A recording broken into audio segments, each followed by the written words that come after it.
मेवात के लोगों ने जो हमारी आज़ादी की लड़ाई थी बहुत बढ़ चढ़ के हिस्सा लिया था। पिछली साल जब अन्ना हजारे जी अनशन पे बैठे थे अगस्त के महीने में, तो मुझे बताया गया कि मेवात के लोग भी सारे सड़कों के ऊपर उतरे थे, कोई अपने घर में नहीं था। ठीक बोल रहा हूँ मैं? तो ये दूसरी आज़ादी की लड़ाई शुरू हुई है, इसके अंदर भी मेवात के लोगों को बढ़ चढ़ के हिस्सा लेना पड़ेगा। अभी आते वक्त हम कुछ साथियों के साथ बात कर रहे थे मेवात के, उन्होंने बताया यहाँ सरकारी स्कूलों में टीचर नहीं है, सरकारी अस्पतालों में डॉक्टर नहीं है, राशन की चोरी होती है। ठीक बोल रहा हूँ मैं? सही बोल रहा है। तो ये सारा भ्रष्टाचार जो हो रहा है, इसी भ्रष्टाचार के खिलाफ पिछले साल अन्ना हजारे ने जंग छेड़ी थी। अन्ना हजारे जी के नेतृत्व में सारा देश इकट्ठा हो गया। हिंदू, मुस्लिम, सिख, ईसाई, इन लोगों ने बहुत तोड़ने की कोशिश की, हम लोगों को, जनता को बहुत तोड़ने, जैसे अंग्रेज करते थे वैसे इन लोगों ने भी बांटने की कोशिश की। इन्होंने कहा कि ये अन्ना हजारे का आंदोलन जो है ये मुस्लिम विरोधी है। वो लोग आके देख ले कितने मुसलमान भाई बैठे हुए हैं, मुस्लिम विरोधी नहीं है ये आंदोलन। और जब ये भ्रष्टाचार करते हैं वहां बैठ के, तो ये नहीं देखते कि मुसलमानों को छोड़ देते हैं और हिंदुओं के खिलाफ भ्रष्टाचार करते हैं। अभी मैं देख रहा था इनकी वेबसाइट के ऊपर एक स्कीम है इनकी कि जो मुसलमान लड़कियां हैं 9वीं क्लास की, उनको फ्री में साइकिल देने की स्कीम है। किसी को मिली है यहाँ पे फ्री में साइकिल? सबकी चोरी हो गई है। तो ये कहते तो है ये मुसलमान विरोधी है, ये हिंदू विरोधी, बांटने की कोशिश कर रहे हैं। इनसे बच के रहना। जब तक ये मुट्ठी की तरह हम हिंदू, मुस्लिम, सिख, ईसाई एक नहीं होंगे, तब तक ये भ्रष्टाचारी हम लोगों को लूटते रहेंगे। और पहली बार ऐसा हुआ है जब सारा देश भ्रष्टाचार के खिलाफ खड़ा हो गया है। अन्ना हजारे ने सारे देश को जोड़ के रख दिया है। क्या मांग कर रहे हैं हम लोग? हम क्या मांग रहे हैं इन लोगों से? हम कह रहे हैं जन लोकपाल बिल कानून पास करो। ये जो मनमोहन सिंह का मंत्रिमंडल है, इसमें 34 मंत्री हैं। इन 34 में से 15 मंत्री ऐसे हैं जिन्होंने इतना भ्रष्टाचार कर रखा है, इतना भ्रष्टाचार कर रखा है कि आज अगर ये लोकपाल बिल पास कर दें तो कल ये 15 के 15 जेल चले जाएंगे, इनकी संपत्ति जब्त हो जाएगी। दूसरी चीज अच्छे से समझ के जाएं, इतनी महंगाई जो हो रही है हमारे देश के अंदर, क्यों हो रही है इतनी महंगाई? कभी सोचा आप लोगों ने? मैंने बहुत सोचा, बहुत पढ़ा लिखा कि आज हमारे बच्चों को दूध पिलाना मुश्किल हो गया, दाल चावल सब्जी खरीदना मुश्किल हो गया। ऐसा तो नहीं कि 2 साल के अंदर हमारे देश की जनसंख्या अचानक बढ़ गई। अचानक तो बढ़ी नहीं हमारे देश की जनसंख्या। ऐसा भी नहीं कि अचानक हमारे देश के अंदर दूध की प्रोडक्शन कम हो गई, वो भी नहीं हुई। तो ये महंगाई हुई क्यों? इतनी ज्यादा महंगाई क्यों हो गई? एक ही कारण है महंगाई का, भ्रष्टाचार। कैसे? मैं समझाता हूँ आपको। अभी इन्होंने पेट्रोल के 7.5 रुपए लीटर बढ़ाया पेट्रोल। अगर भ्रष्टाचार नहीं होता तो पेट्रोल के ऊपर 33 रुपए प्रति लीटर पेट्रोल कम कर सकते थे, डीजल पे 16 रुपए लीटर प्रति लीटर कम कर सकते थे ये लोग। कैसे? हमारे देश की केंद्र सरकार का टोटल बजट 14 लाख करोड़ रुपए है। सारी राज्य सरकारों का मिला के टोटल बजट है 10 लाख करोड़ रुपए। टोटल कितना हो गया? 24 लाख करोड़ रुपए। इस 24 लाख करोड़ में से आपके हिसाब से साल में कितना प्रतिशत भ्रष्टाचार में चोरी हो जाता होगा?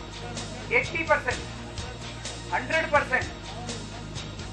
मैं कह रहा हूं 5% मान लेते हैं। 5% में तो गिला शिकवा नहीं है किसी को, मान ले 5%, कम से कम इतना तो होता ही होगा ना। 24 लाख करोड़ का 5% है 1.25 लाख करोड़ रुपए। दिल्ली में पेट्रोल की कीमत है 71 रुपए। 71 रुपए में 33 रुपए टैक्स लेती है सरकार और 38 रुपए का तेल है। पूरे देश में आप कहीं जाके पेट्रोल खरीद लो, प्रति लीटर आपको 33 रुपए का टैक्स देना पड़ता है सरकार को। पूरे देश में पेट्रोल बेच के सरकार 70,000 करोड़ रुपए का टैक्स इकट्ठा करती है पेट्रोल पे। अगर ये 1.25 लाख करोड़ रुपया भ्रष्टाचार का बच जाता तो ये 70,000 करोड़ रुपया पेट्रोल के ऊपर माफ किया जा सकता था।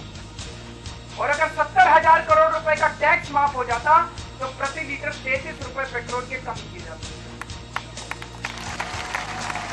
और इसी तरह से डीजल के ऊपर प्रति लीटर 16 रुपए कम किए जा सकते थे।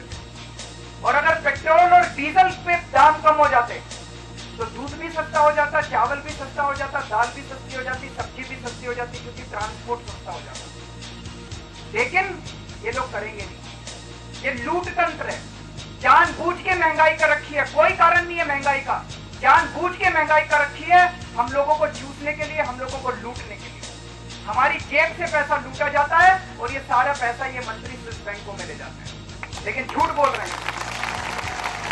महंगाई कम हो सकती है और महंगाई बहुत कम हो सकती है अगर ये भ्रष्टाचार रुक जाए, अगर इनकी नीयत साफ हो जाए, जानबूझ के महंगाई कर। संसद के अंदर 162 सांसद ऐसे बैठे हैं जिनके ऊपर हत्या के आरोप हैं, जिनके ऊपर किडनैपिंग के आरोप हैं। और आज अखबारों में मैंने पढ़ा था, अभी राष्ट्रपति के चुनाव होने वाले हैं, उसमें 4900 एमपी और एमएलए वोटिंग डालेंगे। इन 4900 में 1500 सांसद और विधायक हमारे देश में ऐसे हैं जिनके ऊपर बलात्कार के आरोप हैं, जिनके ऊपर हत्या के आरोप हैं, जिनके ऊपर ठगी के आरोप हैं, जिनके ऊपर अपहरण के आरोप हैं। ऐसे ऐसे लोग हमारी विधानसभाओं में और संसद में बैठ के हमारे लिए कानून बना रहे हैं।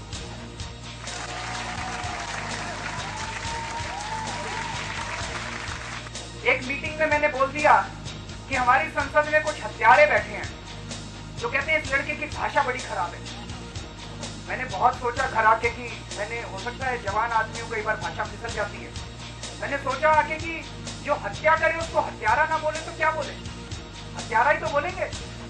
आप तो हत्या करो, जाके संसद में बैठ जाओ, और हम आपको हत्यारा बोलते हैं, हमारी भाषा भी खराब हो गई और आपका हत्या करना भी खराब नहीं हुआ।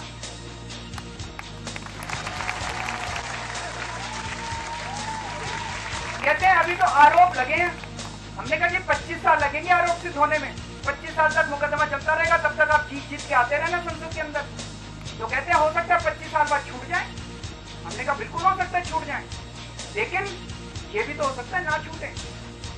आप ये सोच के देखो कि 25 साल बाद इन 162 या 1500 सांसदों और विधायकों के खिलाफ जब जजमेंट आएगा, इसमें से अगर आधे 700 लोग के खिलाफ भी ये साबित हो गया कि इन्होंने हत्या कर रखी है, बलात्कार कर रखे हैं, तो ऐसे हत्यारे और बलात्कारी 25 साल तक हमारे देश की संसदों और विधायिकाओं में हमारे लिए कानून बनाते रहे।